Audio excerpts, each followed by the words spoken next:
Je sens votre présence. Je sais que vous avez peur. Vous avez peur vous avez peur du changement. Je ne connais pas l'avenir. Je suis pas venu vous dire comment tout ça finira. Je suis venu dire comment ça va commencer. Je vais raccrocher ce téléphone.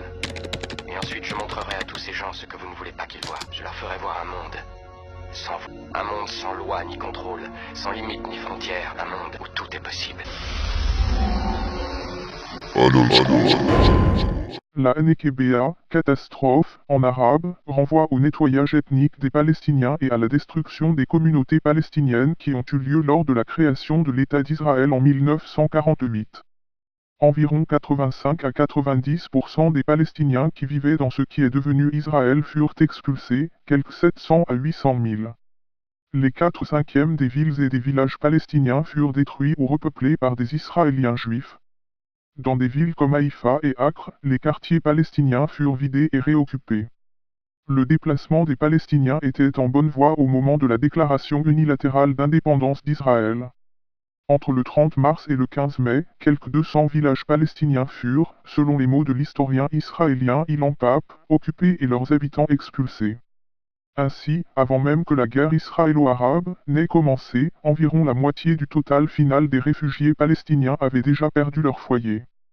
Le nettoyage ethnique n'a pas seulement commencé avant mai 1948, il a aussi continué pendant quelque temps après. L'expulsion des Palestiniens de Al-Majidal vers la bande de Gaza, par exemple, n'a pas été totale jusqu'à la fin de 1950.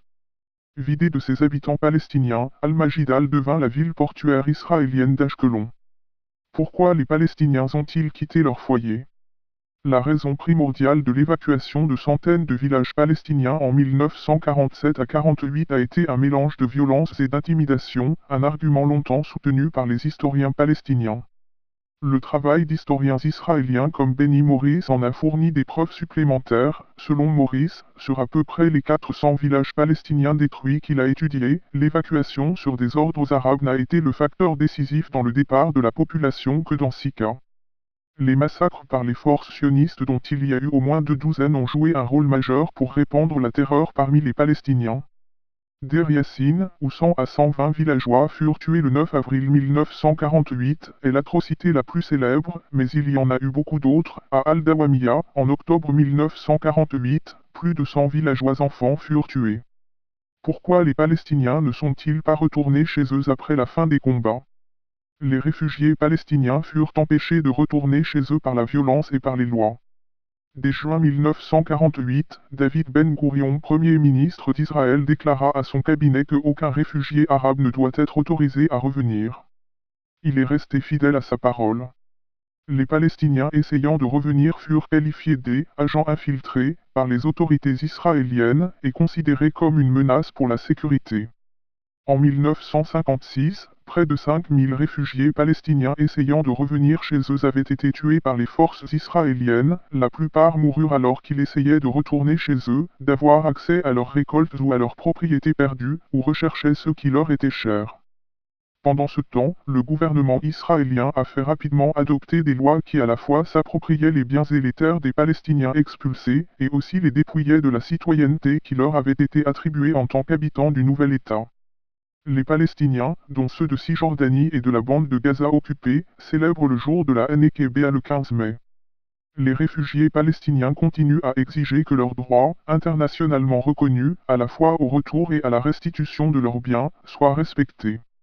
Aujourd'hui, il y a environ 5,2 millions de réfugiés enregistrés par l'ONU. Le nombre total de Palestiniens dans la diaspora est de 7,5 millions, dont 2 millions vivent en Cisjordanie et dans la bande de Gaza sous gouvernement militaire israélien et à quelques milles de distance de leurs terres.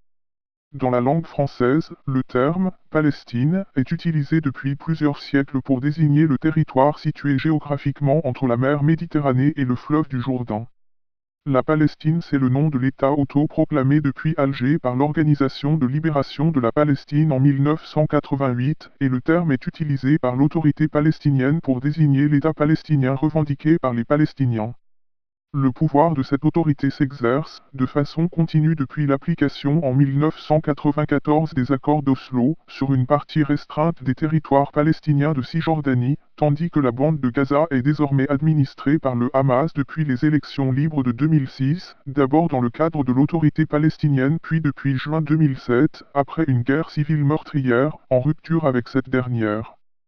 136 pays reconnaissent à travers le monde l'existence de la Palestine, étant elle-même connue sous la venue du roi Baudouin Ier en 1113.